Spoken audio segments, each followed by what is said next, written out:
So in the next segment, we're going to talk about a few other things. And the question that everybody asks anytime that we post anything about Africa is China behind it? China's influence. So we're going to talk about China's influence in Africa a little bit. And we're going to talk about some other things as well. So be right back with that. All right. So one of the things that everybody always comments on anytime we post anything about Africa is like, well, China's behind it. I know they're doing what's China's this. involvement? Da, da, da, da. So anybody's not familiar, China, I mean, it's not just Africa, it's all over the world, right? Jamaica, heavy influence. China has a heavy influence in Jamaica. And they also have a heavy influence in Africa. A lot of countries in Africa. The continent, they really have a China's been involved in Jamaica for a long time. Like the Jamaican billionaire, Mike Lee Chin. Yeah, he's half Chinese. Yeah. Chinese. It bugged me out. The first time I saw somebody that was Chinese, but they was talking in a Jamaican accent. Right. Patois. And I'm like, Patois. but Indian, it's a lot of people in Jamaica. It's a very diverse country. Yeah, I mean, my grandparents are Jewish. Right. You know what I mean? So like when I heard somebody was Jewish. Both of your grandparents? My grandfather. So when you see them on TV talk, like my mom's last maiden name is Twari, which is a Jewish diamond company in Jamaica. Wow. So like when I saw it on TV, it's like bugs me out. I'm like, wait, they don't look like us. They sound just like us though. Right, You know what I'm saying? It's weird. China, obviously, since they kind of, they're still communist, kind of, but over the last 3 or 4 decades, they've embraced capitalism, and it's been with the aggression. The level of wealth that's being created there is immense. The level of trade is immense, and with that, they want to be a world player, right? And to be a world player, you have to, put stakes in other places, and they see Africa as a place that's been ignored by the Europeans, the U.S., etc.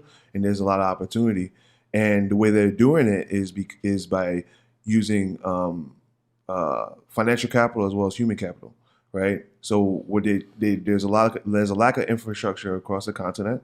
So what they're doing, they're going to countries and they're saying, hey, we'll build a new highway for you. We'll build a new bridge for you. We'll build a new factory for you. But after we build it, maybe we have to have exclusive rights to it. Maybe we need to do X, Y, and Z. And so in doing that, they're just building everything. They're having the opportunity to kind of state their claim, and so they're going into it, at least from the onset, of as if they're helping, which there's a level of it, but the way they're doing it, a lot of people don't agree with, right? Because what they do is they're not hiring local people, right? They bring their own people to build everything From China. Yep. Yeah, cheaper labor. Yeah, cheaper labor. There's even people. I mean, I don't know if this is true or not, but there are people saying that they're taking prisoners from China and using them as like labor in Africa. Yeah, that's I don't know the truth there. That's just there's a whole story on it on HBO Sports. They covered it. It was like pretty in detail. That was one of the rumors that they covered. So right, and I think I don't want to like feed into like the whole Africa and nepotism and corruption story, but there's a lot of that there. And so what they're doing is they're like, sometimes they're greasing the pockets of certain politicians, and then politicians are signing things off, and that's it. So then you have a road, you have a bridge, you have a something like that, just a railroad built by Chinese, a hospital, right. and then then after that they have ownership, or they could have ownership. What they might do is they may do something where they build it, they offer the financing, and they do it at like maybe a usurious interest rate to the point where the country can't pay it, and then they're stuck with it. So there's a story in Kenya that I could go into if you want. Yeah, you were going. Yeah. So Kenya recently, there's a port that is in their Mombasa, which is a huge port city in Kenya, where it was a port that was rebuilt, a shipping port that was rebuilt by the Chinese, and as part of the deal.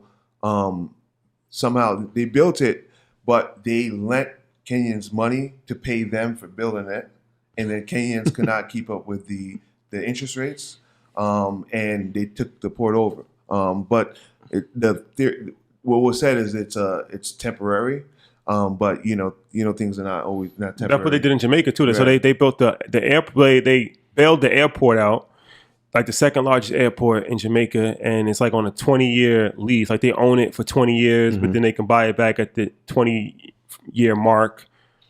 But it's probably something. It's gonna be tough. Yeah, it's gonna be tough for them to buy it back. Yeah. So they probably just own the airport now. Right. But in their defense, I mean, Africa has been the victim of like usurious financial transactions for a long time because, most of Africa got independent in like the 60s into the 70s.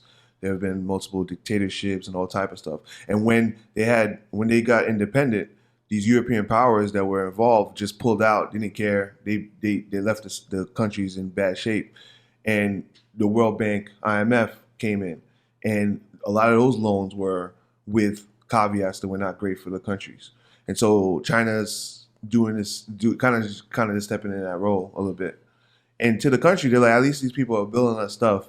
So like, there's positives and negatives to it. Like all things in life. Yeah. So, and then also, like you said, I mean, it's the politicians are the ones that actually have to sign off on it. They're not putting a gun to anybody's head and taking the land over.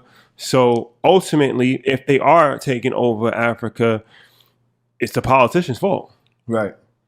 You can't, I mean, they're going to do what's best for their country. Right. Like any country would do. Right. America's done that for generations. Right. Every country would do that. But it's up to the country to say, no, all money's not good money. Right. You got, that country has to think long term, and leaders have to think long term, and that's not always the case.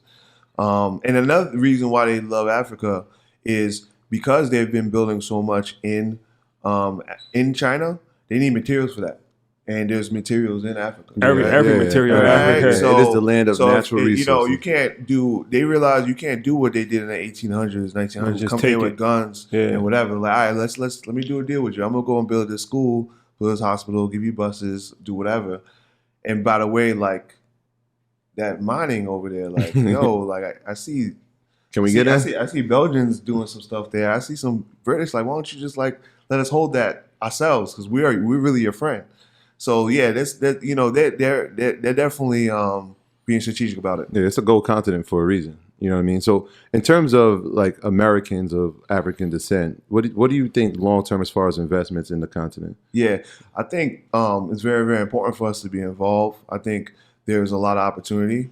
Like we said on the side earlier, I think over 50% of the population in Africa is under the age of 25. I believe that's a stat.